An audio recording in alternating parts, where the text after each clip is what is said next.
Boa tarde! Começa agora o Conexões dessa quarta-feira, dia 5 de novembro. Hoje nós vamos falar sobre as mudanças nas regras da licença paternidade aqui no Brasil. E também temos informações sobre a COP30 em Belém, que já começa a realizar algumas atividades nessa semana, viu? Vem com a gente, o programa já está no ar.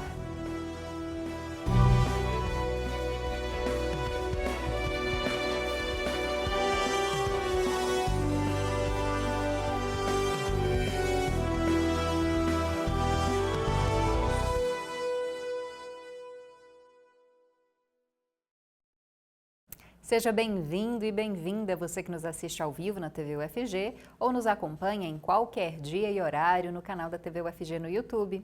Eu sou a Camila Maia, me descrevo como uma mulher cis, de pele clara, com cabelos escuros, levemente ondulados na altura dos ombros e olhos castanhos claros. Quem está à minha esquerda é o professor Diego Barbosa. Ele faz a interpretação para Libras no estúdio e se descreve como um homem de pele clara, com cabelos e olhos castanhos e barba cheia. Nós dois estamos de pé e atrás está um cenário, em tons de azul claro, cinza e vermelho. Também há uma tela bem no centro, entre nós dois. Nessa tela agora está o nome do Conexões, mas daqui a pouco vão aparecer nela o direto da redação, nosso link ao vivo e também as nossas matérias do dia.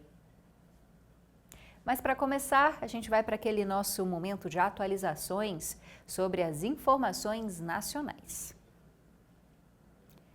Hoje completa 10 anos do desastre ambiental em Mariana, Minas Gerais.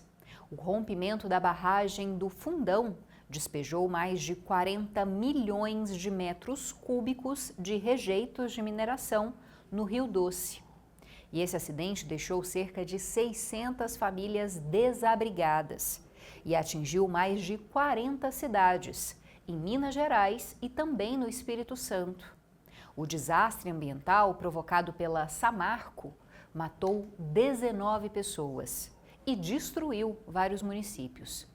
A tragédia é a maior catástrofe ambiental na história do país e o maior rompimento envolvendo barragens e rejeitos de mineração em todo o mundo. Desde 2015, foram destinados mais de 68 bilhões de reais para ações de reparação e compensação. Dentro desse valor estão 32 bilhões que foram pagos em mais de 700 mil acordos de indenização individual para as pessoas atingidas por esse desastre. Agora a gente muda de assunto para uma notícia positiva. Quase metade dos jovens contemplados pelo Bolsa Família deixaram o cadastro único nos últimos 12 anos. Esse cadastro, ele gerencia as políticas de assistência social no país. Isso quer dizer que essas pessoas saíram da situação de vulnerabilidade socioeconômica. Os dados fazem parte de uma pesquisa do Instituto Mobilidade e Desenvolvimento Social, que acompanhou a trajetória de 15 milhões e meio de jovens brasileiros por mais de uma década. No ano de 2012, as pessoas analisadas tinham entre 7 e 17 anos de idade e eram dependentes do Bolsa Família. Já no ano passado, mais de 7 milhões dessas pessoas já tinham saído completamente do CadÚnico, não dependiam mais de políticas assistencialistas. Outros quase 3 milhões de jovens saíram do Bolsa Família, mas continuam no CadÚnico porque dependem de alguma maneira de outras iniciativas. Enquanto isso, 5 milhões de brasileiros continuam em condições de vulnerabilidade dentro desses que foram aí analisados na pesquisa. Bom, e agora falando de educação, o Ministério da Educação divulgou ontem a lista de espera para as vagas remanescentes do processo seletivo do FIES, que é o Fundo de Financiamento Estudantil. Esse processo relativo ao segundo semestre desse ano. Os candidatos já podem conferir a lista dos pré-selecionados no Portal Único de Acesso ao Ensino Superior. É só você ir lá na aba FIES. As vagas remanescentes são oportunidades de financiamento que não foram preenchidas durante as etapas regulares de seleção do programa. Só nesse ano, o MEC já ofertou mais de 58 mil vagas para cerca de 10 mil cursos de graduação em mais de 500 instituições privadas de ensino superior no país. Lembrando que o FIES financia, a permanência de estudantes nas universidades privadas e aí depois essas pessoas arcam com esse financiamento assim que elas se formarem. Para finalizar esse nosso momento inicial, a gente fala de cultura. O plenário da Câmara dos Deputados aprovou ontem um texto base do projeto de lei que prevê a cobrança de tributos para o serviço de streaming, aquele que a gente paga para assistir conteúdo audiovisual. A proposta passou na Câmara com 330 votos favoráveis contra 118 contrários. E ela prevê que as plataformas de filmes e conteúdo audiovisual terão que pagar a contribuição para o desenvolvimento da indústria cinematográfica nacional, o chamado Condecine. Esse tributo varia entre 0,1% e 4%. E esses tributos são aplicados de forma escalonada, conforme a receita bruta anual das plataformas.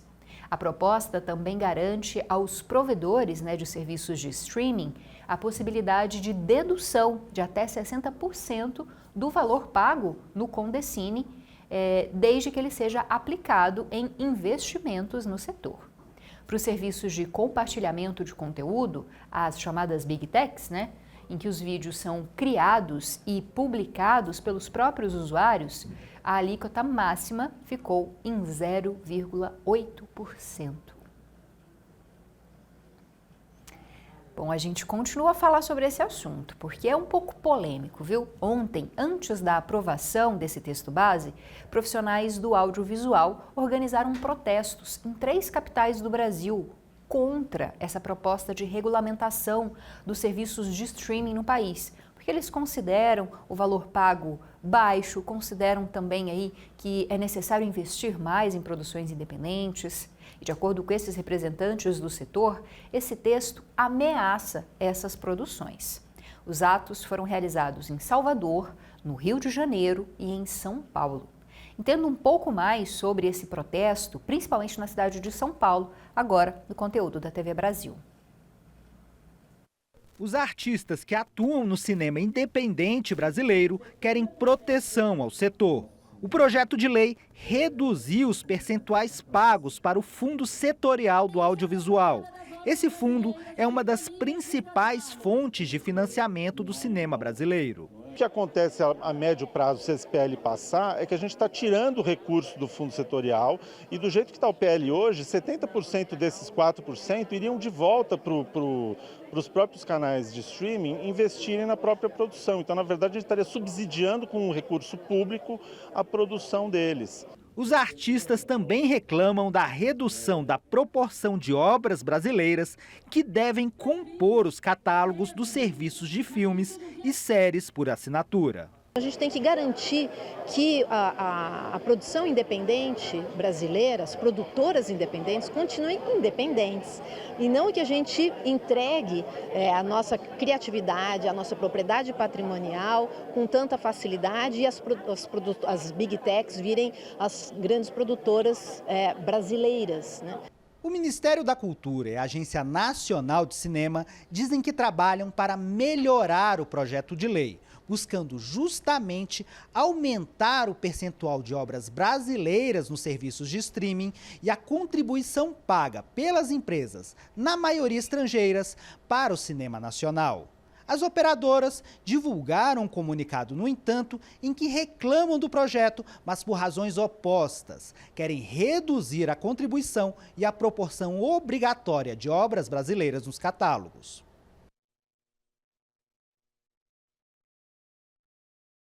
Bom, e as atenções do mundo estão voltadas para o Brasil nesse ano. Isso porque vem aí a maior conferência do clima do planeta, a COP30, que será realizada na cidade de Belém, capital do Pará, no coração da Amazônia.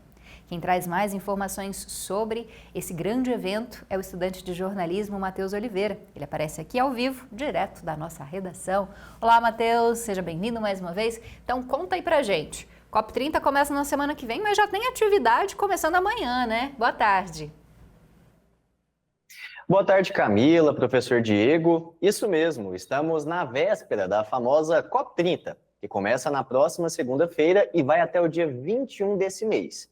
Contudo, a reunião dos chefes de Estado já é amanhã e também na sexta-feira. Mas você que está aí em casa, sabe como surgiu o evento e qual é a sua importância? Bem, antes de te contar tudo isso, irei me descrever. Me chamo Matheus Oliveira, sou homem branco com cabelos lisos e castanhos, e essa também é a cor dos meus olhos. Vamos lá. O que conhecemos como as conferências do clima, as COPs, surgiram, elas no caso, tudo isso surgiu no Brasil. Tudo começou em 1992, na Eco 92, lá no Rio de Janeiro, onde foi lançada a Convenção Quadro das Nações Unidas sobre Mudanças Climáticas. Esse tratado inicial determinou a necessidade de encontros anuais entre os países para avaliar e adaptar as políticas de combate ao aquecimento global. A primeira conferência oficial, a COP1, ocorreu em Berlim, na Alemanha, em 1995. E desde então, esses encontros se tornaram o principal palco mundial para as negociações climáticas.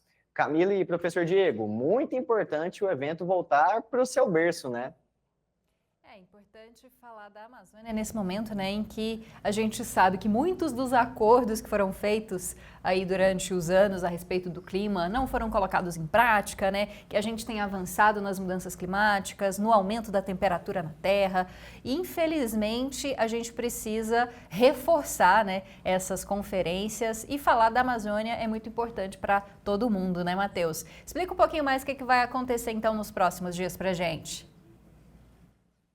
Exatamente, Camila. Como você bem disse, né? Tem toda. Acredito que o pessoal aí de casa sabe, conhece já ouviu falar o Acordo de Paris, né? Que também gerou várias polêmicas por conta dessa questão do cumprimento. Mas, continuando o assunto, Camila e professor Diego, espera-se que os líderes mundiais apresentem as novas metas de redução de emissões que vão guiar as estratégias globais até 2035, ou seja, um planejamento a longo prazo. Além disso, os debates serão fortemente focados no financiamento climático para países em desenvolvimento, além de abordar sobre a transição energética justa. Há temas essenciais para o Brasil também, como a proteção da Amazônia, a bioeconomia, a valorização dos povos indígenas e as soluções baseadas na natureza. Agora que vem a COP30 e claro que ela traga bons frutos para o Brasil e para o mundo. Camila e professor Diego. Obrigada, Matheus. E claro, a gente continua falando da COP30. Semana que vem a gente vai falar, né, do que foi discutido, do que foi acordado nessa conferência. Obrigada. Até a próxima, Matheusinho. Eu que agradeço, Camila. Até a próxima. Tchau, tchau. Mas para finalizar esse bloco, uma informação preocupante. Um levantamento revela que 7 em cada 10 adolescentes brasileiros conseguem comprar bebidas alcoólicas sem qualquer restrição. Saiba mais informações sobre isso agora com a estudante de jornalismo Letícia. Bares são o principal ponto de acesso de álcool por menores de idade. Logo depois, vem situações em que as bebidas são oferecidas por adultos e, em terceiro lugar, estão as compras de vendedores ambulantes. Mas antes de seguir nesse assunto, eu vou me autodescrever. Eu sou Letícia Lourencetti, uma jovem mulher branca, de olhos castanhos escuros e cabelos longos em um tom de castanho claro. Apesar de ser uma prática ilegal, cresce o percentual de adolescentes que consomem bebidas alcoólicas em todas as regiões do Brasil. Com recursos do Ministério da Justiça, a pesquisa do Levantamento Nacional de Álcool e Drogas revelou que 88% dos adolescentes na região Nordeste compraram bebidas sem enfrentar restrições. Os números caem para 73% na região Sudeste, chegam a 68% tanto no Norte quanto no Sul e diminui para 67% no Centro-Oeste. O estudo ouviu mais de 16 mil brasileiros com 14 anos ou mais, espalhados por mais de 300 cidades do país. O levantamento realizado pela Universidade Federal de São Paulo também mostra que 30% dos entrevistados buscam festas do tipo open bar, ou seja, quando um evento vende um pacote que permite o consumo de quantas bebidas quiserem, sem limite de quantidade. Especialistas propõem fortalecer a fiscalização da proibição de venda a menores, regular o comércio informal e digital e incluir medidas como a verificação de idade em aplicativos de entrega, limite de horários e locais de venda, além da proibição de promoções de eventos do tipo open bar, reconhecidos como fatores de risco para o abuso e violência. Volto com vocês no estúdio. A gente agradece a Letícia e agora vai para um rápido intervalo. Daqui a pouquinho a gente volta ao vivo com a Janaína, que vai contar as mudanças que foram aprovadas para a licença paternidade. Você aí que é pai ou que quer ser pai, fica com a gente para conferir o que mudou e o que melhorou nesse benefício.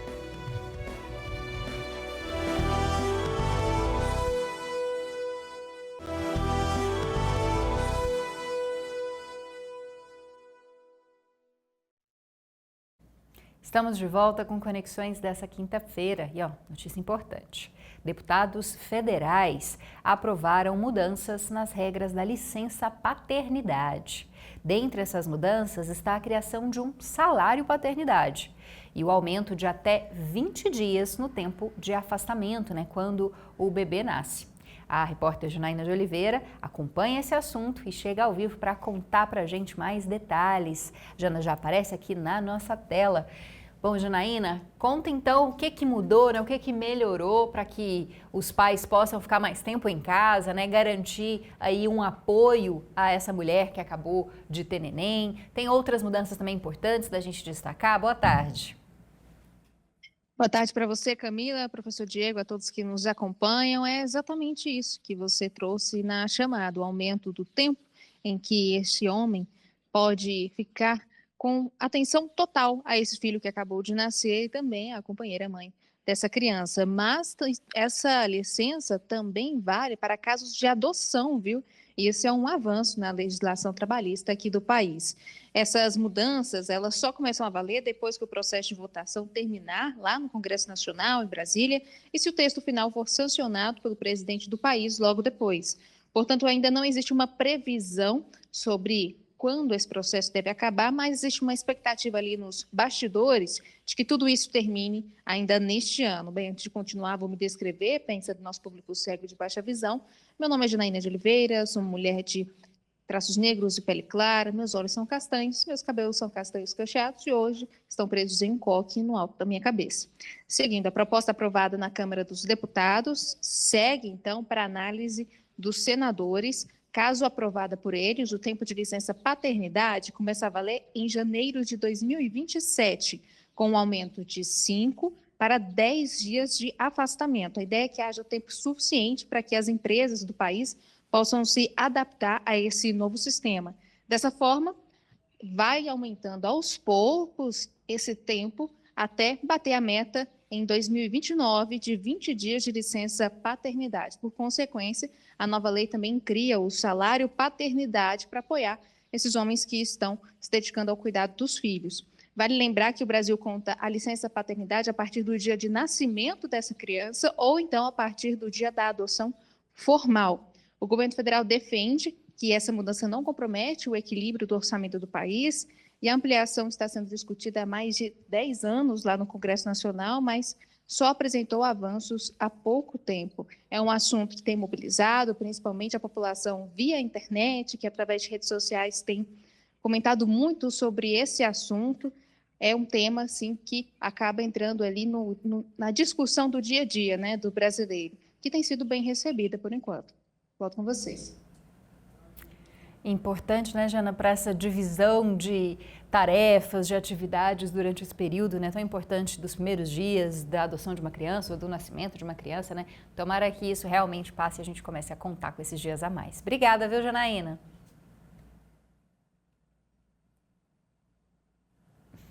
Bom, então agora a gente fala aqui do nosso estado. A Polícia Civil de Goiás vai fiscalizar o polo petrolífero, polo de produção de petróleo em Senador Canedo, onde ficam as maiores distribuidoras de combustível aqui do estado. O objetivo é verificar a qualidade dos combustíveis que são comercializados e reprimir crimes contra o consumidor.